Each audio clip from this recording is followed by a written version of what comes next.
A question about being afraid of the news and what's happening with regards to this virus, and a fear and a doubt over Allah's protection, and this fear of Allah potentially abandoning people.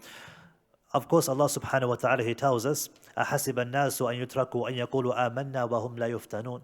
Do the people think that they will be left alone just because they say we believe and that they won't be tested? So the people who are tested the most are those who have strong iman. That's how it works. The stronger your iman, the stronger your test will be. So Allah subhanahu wa ta'ala giving us this calamity, it's a test for us to reflect on our lives. Allah subhanahu wa ta'ala, He tests a people as a punishment and as a result of what they've done and the consequences of their actions. And also it could be a source of mercy. When you show patience in these times of difficulty, in these times of sorrow and sadness, Allah will expiate your sins. So what can a person do in these types of situations? Increase in your ibadah.